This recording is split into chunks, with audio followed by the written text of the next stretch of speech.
பிலிப்பியர் புஸ்தகம் 1:4. நான் பண்ணுகிற ஒவ்வொரு விண்ணப்பத்திலும்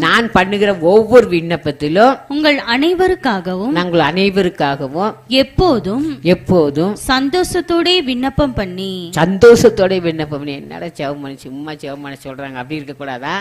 நான் பண்ணுகிற ஒவ்வொரு விண்ணப்பத்திலையும் என்ன செய்யறாரா? சந்தோஷத்தோட ராசிப்பா.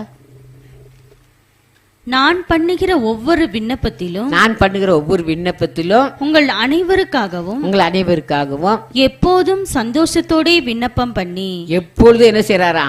சந்தோஷத்தோட விண்ணப்பம் பண்ணாரா? நம்மளும் அப்படித்தான் பண்ணணும். ஆண்டவரே, அந்த சந்தோஷத்தோட நான் விண்ணப்பம் பண்ண எனக்கு உதவி செய்யும் ஆண்டவரே. இன்னும் செவம் பண்ணிட்டு தான் படுக்கணுமா? எவ்வளோ நேரம் ஆச்சு, டயர்டாக இருக்குது, படுத்துக்கலான்னு பார்த்தா செவம் பண்ண சொல்கிறாங்களே அப்படின்னு இருக்கணும். எப்பொழுதும் நம்ம பண்ணுகிற ஒவ்வொரு விண்ணப்பத்திலையும் சந்தோஷத்தோடு ஜெபம் பண்ணணுமா? எப்படி பண்ணணுமா?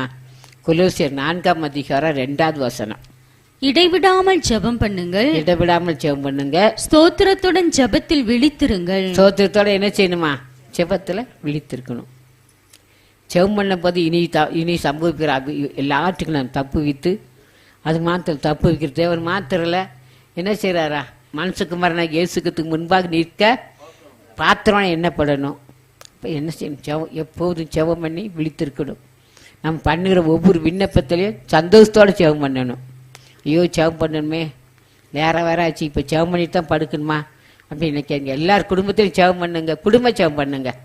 யாருமே குடும்ப ஜெபத்தை விட்டுறாதீங்க. தயவு செய்து கெஞ்சி கேட்குற எல்லாம் குடும்ப ஜெபம் பண்ணுங்க. வீட்டில் காலையில் எழுந்திரிச்சு படுக்கும்போதும் காலையில் எழுந்திரிச்சும் ஆண்டவருக்கு நன்றி சொல்லி ஜெபம் பண்ணி அப்புறம் நீங்கள் நேரம் கிடைக்கிறப்பலாம் நீங்கள் ஜெபம் பண்ணுங்க. பிள்ளைகளையும் செபிக்க வைங்க. சிறு பிள்ளைங்க தானே, செவி கேட்டால் என்ன பரவாயில்லைன்னு சொல்ல விட்டுறாதீங்க.